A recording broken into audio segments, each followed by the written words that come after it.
All right, welcome guys to the first of the Left Stick Studios discussions. I am here with my buddy Nathan. You know him as Broken Fierce. Well, you will know him at least. Say hi. Haha! Hey, everybody!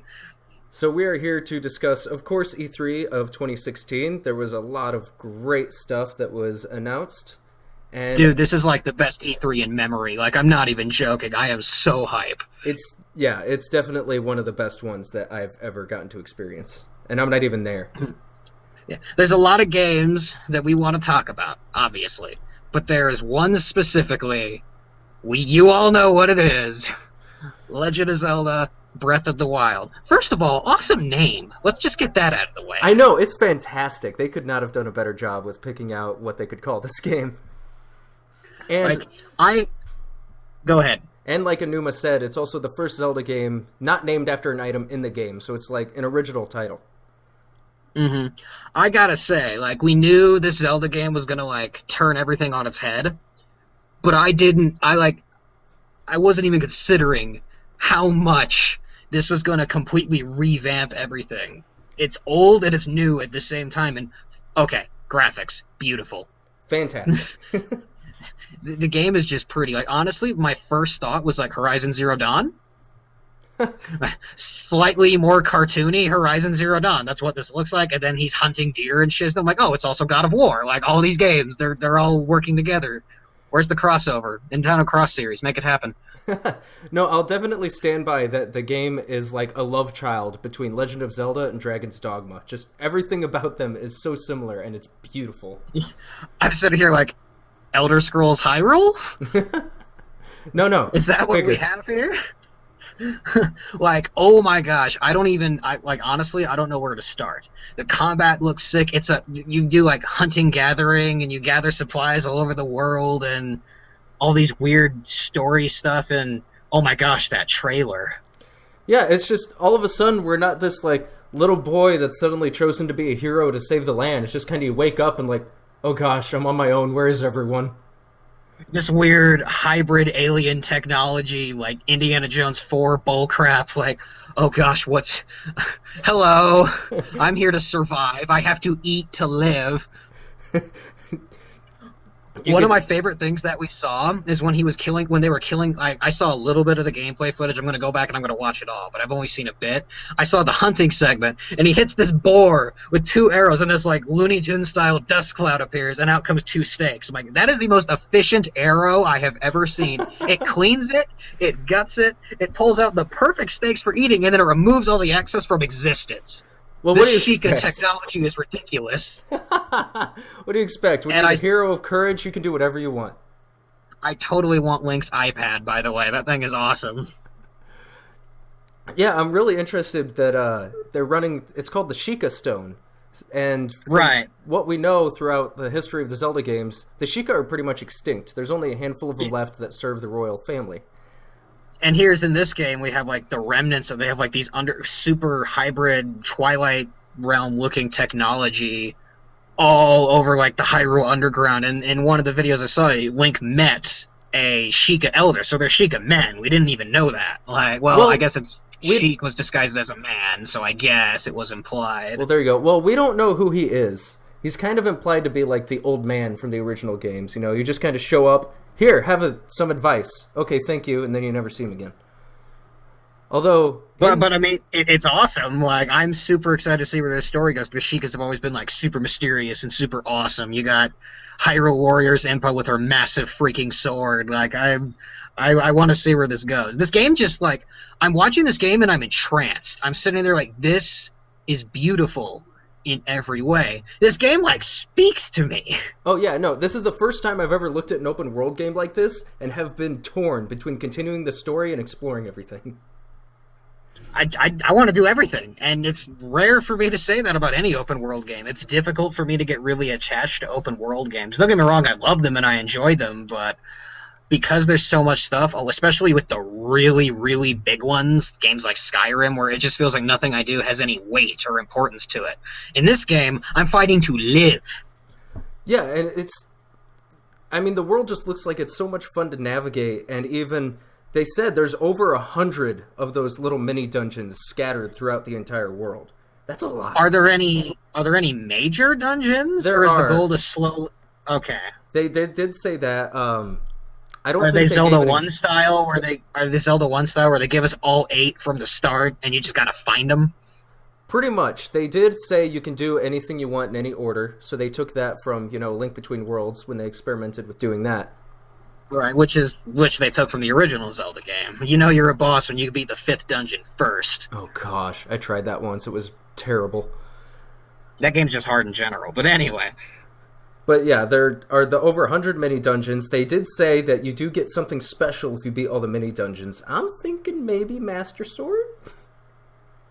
That'll probably be a story thing, though, especially since we saw it at the end of the trailer in the Lost Woods, and it's right in, the logo, so I think it'll have an important portion of the story. It's clearly after Skyward Sword, because the Master Sword exists. Right, I'm just debatable about that because we now have durability on all weapons. So I'm thinking the Master Sword won't break over time, so that's got to be something bonus you can get. I could see it dulling slowly, because, in Wind Waker, we saw that it can dull. So maybe, over an extremely long period of time, it can dull. But, the Master Sword's not going to break. That would be ridiculous. True. Also, in A Link to the Past, you can get it tempered. So that makes sense. But then it makes you wonder, what item is it you can get from completing all the dungeons? What is it that could make your experience so much better? Yeah, I don't run 100% games much. I'm probably going to 100% this one. Or at least attempt to, and then quit. That will take a long time. Though, I'm hoping it has the same addiction factor that Xenoblade Chronicles X had, because I haven't played that game in months, yet I still really want to. It's a cool game. But, so, I want to talk about combat for a second. So, first of all, the universe is your weapon. Yes, you can pick up pretty much anything you can find. You can pick up your enemies' weapons, you can knock them out of your hands and use it for yourself. You can beat up freaking Stalfos and take their arms and beat them with it. Sticks, rocks, arms, mofos. I beat up a mofo with another mofo. If you could find the weapon, you can utilize it. I saw this in the trailer. I didn't see all the gameplay, so I don't know if it was shown in the gameplay again. But Link, I don't know if this was in the trailer for dramatic effect. Okay. Or this was a legit thing. In the trailer, he was fighting, a moblin on this little tiny bridge. The moblin swung, and he backflipped. And the moblin went into slow-mo, witch time. Yes, okay, so they basically, from what we understand, we only saw it a couple times because I don't feel like none of the people playing it had a good feel for it. But there's pretty much, Link does have some special abilities. Like, if you time a dodge at the right time, it goes into a slow-mo, and you can flurry attack. So you pretty much Are we sure Platinum didn't develop this? But it's literally a slow-mo, and you mash B and beat the living crap out of them until the slow-mo ends. It's witch time. Dude. Are they going to have a story explanation for this, or is Link all of a sudden Quicksilver? Well, that we don't know. They literally revealed nothing about the story. Trust me, I was paying attention. Yeah, he's got all these crazy powers and stuff, too. His bombs aren't bombs anymore. There's, these energy constructs. Well, and he throws them and they blow up into this energy burst. Well, the bombs, they're remote detonated. That's why it does that. It's cool. Yeah, I saw that too. And then I love the because they touched this in Skyward Sword a little bit, how there was that map where you'd have those things that would send it back in time, and all of a sudden they're robots and stuff. Right. Well, in this game, the Sheikah technology, he's got a freaking iPhone. And, all the Sheikah stuff is made out of metal, and you're, stopping time and summoning energy bombs. And this game is super, just interesting. Because on the top, it's, a wilderness. I feel because I lived in Oregon for 2 years, I feel like this is the kind of place where I ran around where I lived in Salem, went outside the city limits for a while, and I was in this big lush forest. I feel like that's what it is. It's this beautiful, natural, real-life-esque forest where you can hunt boars, cut down trees, tame horses, collect crickets, cook things on your campfire miraculously, all this ridiculous stuff, fight goblins. But then underground is this crazy alien Twilight Princess technology. I just want to know more. I know, which is where I'm getting so confused. I don't know where it's going to be placed in the timeline. It looks like it could be the ancient technology from Skyward Sword. It could be the Twilight technology. It's Sheikah based, which Sheikah are mysterious as they are. We still don't know Are the were the Sheikahs the ones that got banned to the Twilight Realm?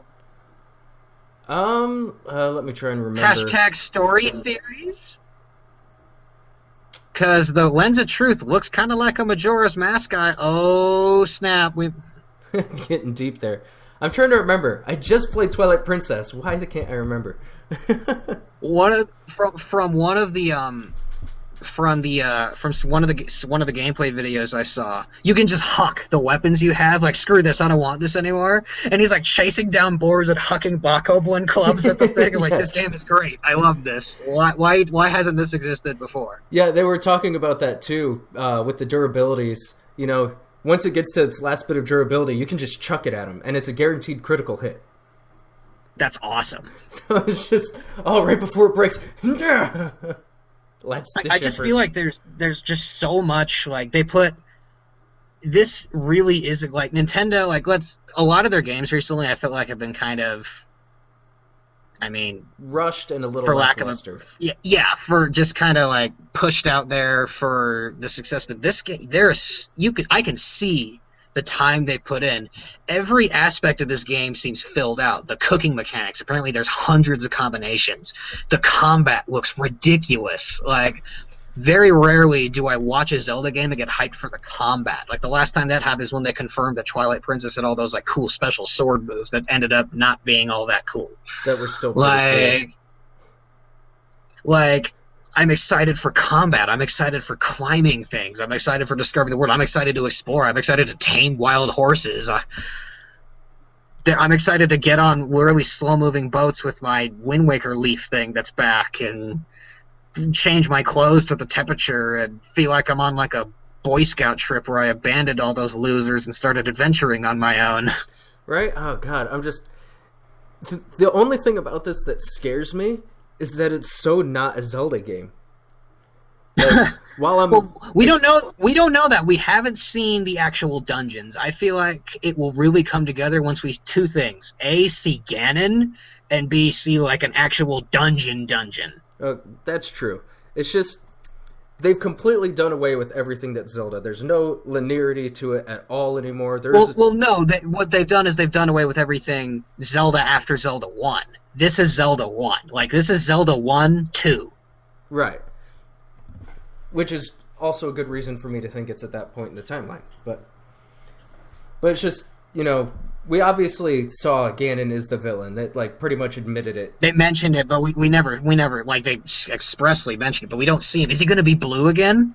Yeah, though none of the people mentioned it, so I feel like they were trying to keep it a secret, and that kind of came up, and they kind of ignored it to try not to bring it out. The Sheikah Elder in that mini dungeon that we saw, the one where we got the time-stopping item, which, by the way, is totally awesome, and you can, like, build up the momentum on the rocks and launch them like I love that balls. so much. But, like, the Sheikah Elder specifically mentioned Ganon. Yes, each of them, when you go see them, they said, we've been, you know, put here, given the abilities by the goddess Hylia to fight against Ganon. Each of them says that. So that makes me believe that they intended to mention him. Ganon is definite. Like, there was clear, Ganon is here, we want you to know that.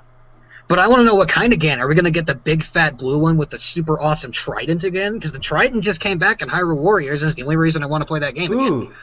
Well, the one thing we didn't get to see, which is the one thing I really wanted to see if it was true, in the reveal, we saw Link fighting against, like, a giant rock ogre thing. It was, like, coming together and standing up to battle against him. So when we were texting, when you went to play RE7, they had a brief gameplay video of the guy who was playing Fighting One. Oh, really? It's very, very much Dragon's Dogma. Like, so you can jump on it and climb. Yeah, so the thing was like he was like sidestepping its arms. He ran, like, rolled under its legs or something, then climbed up its back to get to the weak spot on it. It was like this big, like Monster Hunter looking mining point on his head. Oh, thank you, Nintendo.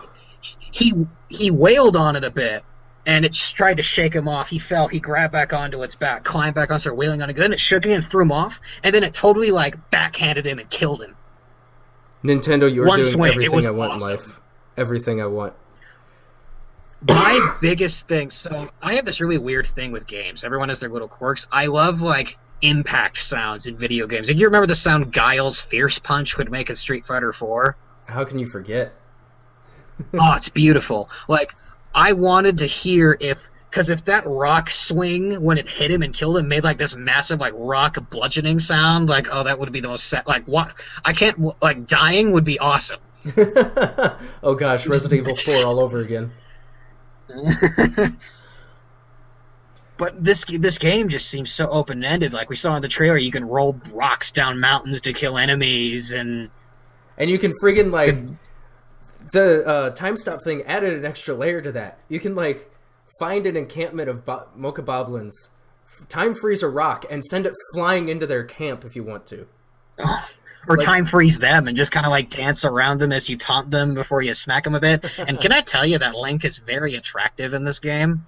Oh yeah, trust me. I saw, like I said, there were all females playing at one point. I got plenty of screen time with him with no shirt.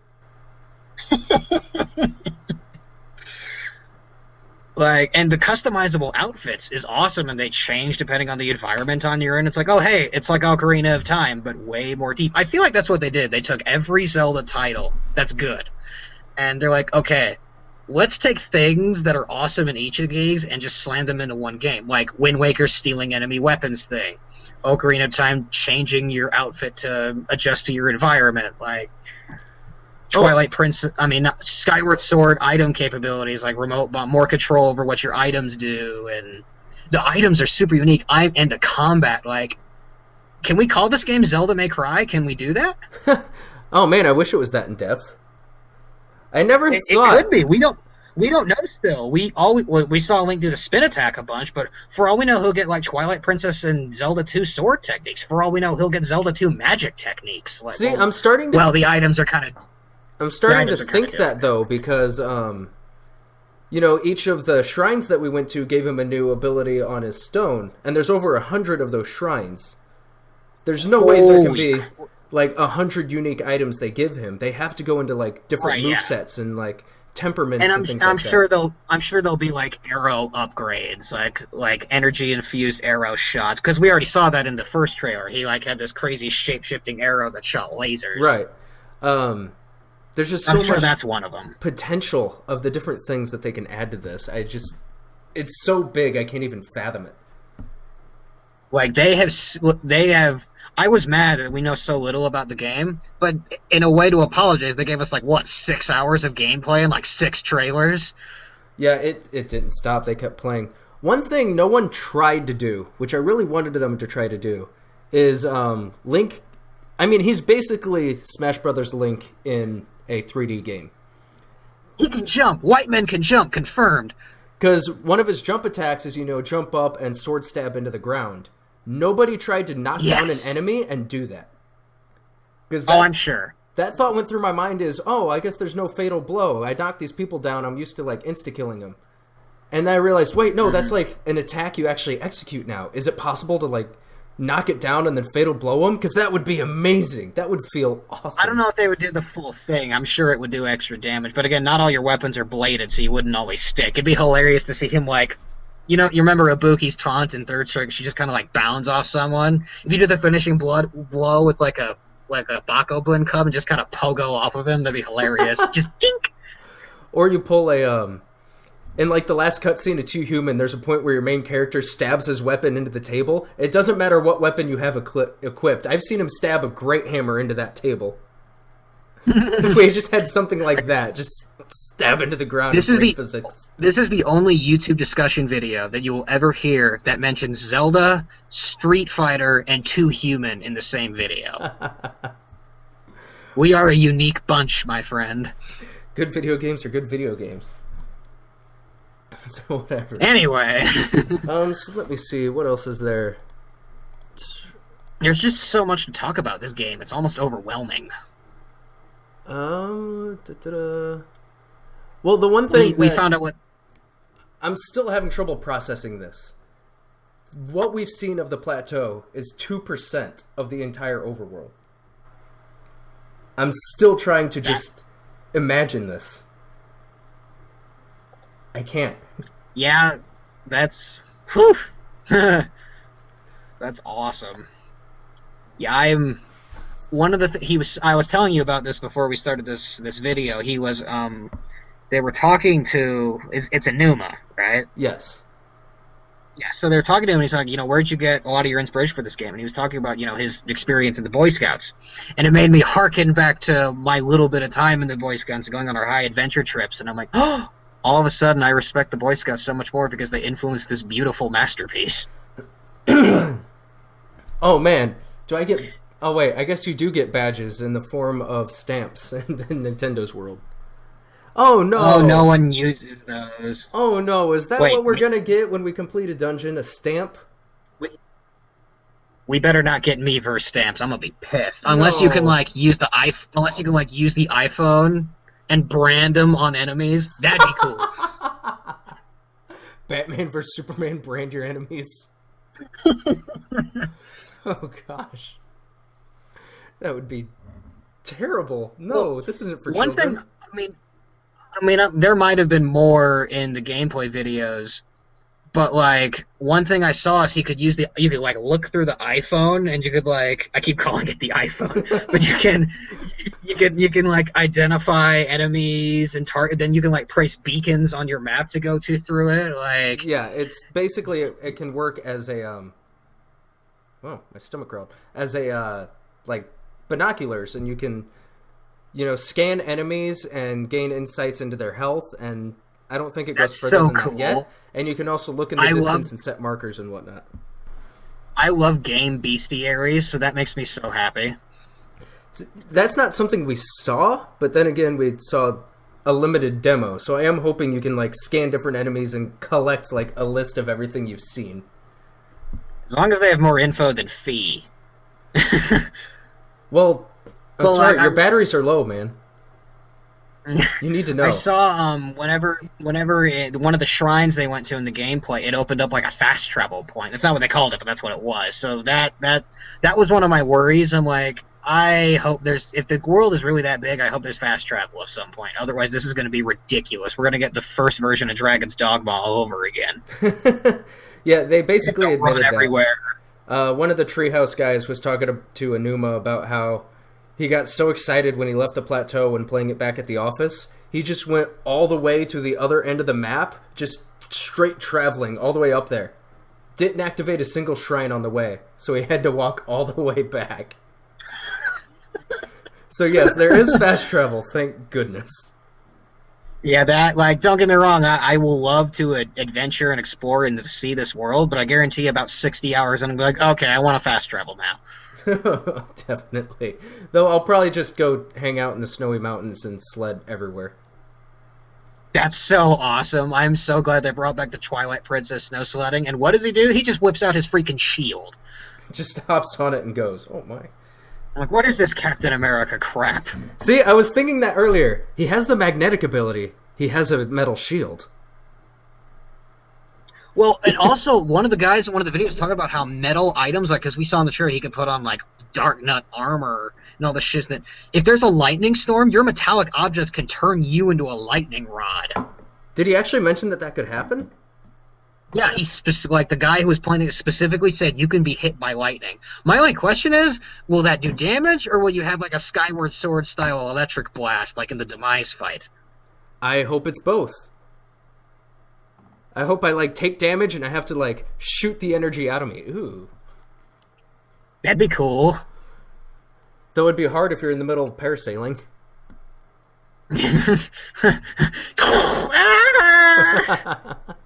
You died. They also talked about how it'll be kind of like RPG-esque, how there will be enemies in pretty much every area that are beyond your level. So if you get to them, you need to get away. Right, and I guess levels in this are going to be determined by how good your weapon is. Yeah, because the weapons have stats. We saw that, then also the amount of hearts you have. I know elixirs can give you 3 extra yellow hearts. I saw that. But I'm assuming there'll also be heart containers. That might be some of the prizes you get for the 100 dungeons. You get heart pieces, and the real dungeons that may or may not be in the game will have the actual heart containers like we're used to. Right, but even doing the math on that, though I don't know Well, we don't know yet. We didn't see any much of menus. If it will be 4 containers to a heart piece or 5, because that's a major difference between Twilight Princess and everything else. I hope it's 4. The 5 was just too much. Let's be real here. It definitely is. I know because I tried recording it. When you told me, like, when the stuff was first starting and I was in class, you told me that the stamina bar was back. And at first I was like, oh, please no. But then from what I saw, okay, this isn't as limiting as it was. And it reminds me of the Monster Hunter stamina bar. Right, that was my first reaction, too, when I sent you that text, is like, oh, he's not going to be happy about this. But it recharges really, really fast, so it's not limiting, like, in any way. Which is good. And if you overuse it, you have to take a recharge time, but that's good. That makes sense. Like, there's absolutely nothing wrong with that. And plus, give him this. Man, we don't know how long he's been in a coma. Yeah, that's true. Man needs to catch his breath. Which is also a really weird thing for Zelda to do, story-wise. Oh, hello. I'm in this hyper-technological cave. Looks like the things that Apocalypse laid on to get his body switched in X-Men Apocalypse. It actually looked exactly like that. That was straight my first thought. And then they have, like, all the letters floating there. I'm like, oh my gosh, Fox did the ultimate crossover. Actually, come to think of it, they've achieved it. The perfect thing. Why have heroes being reborn all the time when you can just, like, have them save the world and put them back in cryosleep? There you go. And freaking Link has the magnetic glove, so he's Magneto. I still want to see, like, can I please chuck my shield at people and use the magnetics to bring it back to me? Can I be Captain America? That'd be well, I'm sure you could do that with, like, a sword. You have all those, like, the guy... does Link still have his magic satchel? Because it didn't look like there was an inventory limit. Like, the guy would, like, huck his swords at people, all the Traveler swords he was good. I could see you, like, huck the sword and pull it back with the magnetic gloves. We didn't see a full inventory limit, but I did see him hit a weapon carry limit. Okay, because that's good. Because I mean, he does have an interdimensional pocket dimension satchel, but there comes a time where good game design is good game design. Even though he comes out of there naked, yeah. He wasn't nude. He had pants. He was just rocking a skimpy swimsuit, like that Shulk costume in Smash. That was my first thought when I saw it. I'm just like, oh my gosh, they threw him in Shulk. I'm really feeling it.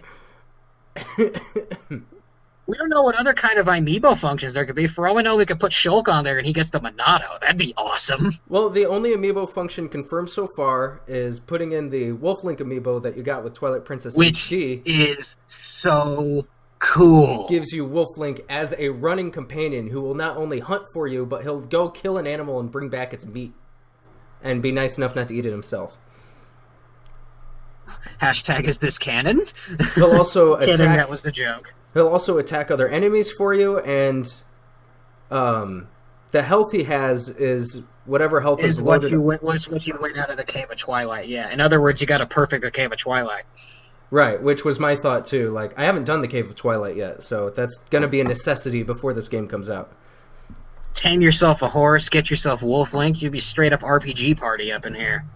Yeah, but nothing else on the other amiibo functionalities, especially not the amiibos coming out with the game, those 3, which I'm excited about. I want them so badly. I've never wanted an amiibo that badly. Well, maybe for Wolf Link.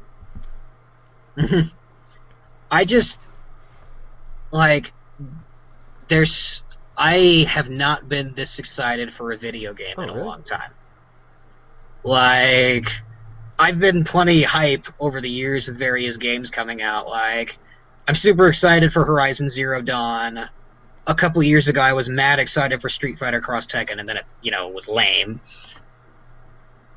Like, I'm so ready for this game. Like, when's the release date? Oh wait, we didn't get one. Also, still nothing on the NX, even though Reggie directly mentioned it.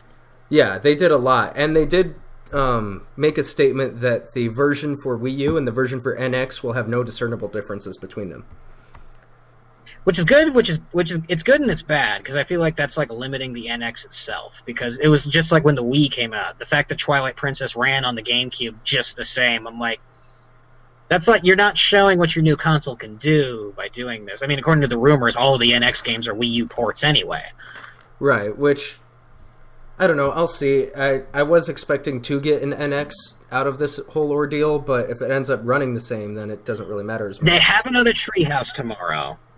So it wouldn't surprise me if they do it then, but at the same time, I'd be willing to bet that we're going to get a Nintendo Direct directly about it in a couple months, which kind of pisses me off, but at the same time, it's Nintendo. What are you going to do? And I got 6 hours of Zelda footage, so I digress. Also, a little bit of Pokemon. All right, well, thanks for tuning in, guys. This has been Sam and Nathan, aka Broken Fierce, with Left Stick Studios, bringing you discussions about The Legend of Zelda Breath of the Wild. I hope you guys enjoyed this. Please tune in for more content, subscribe. We're going to have plenty more coming for you. This E3 has been fantastic. This Zelda game looks freaking amazing. So look forward to it, guys, and I hope you'll stick with us as we get more coverage. Laters.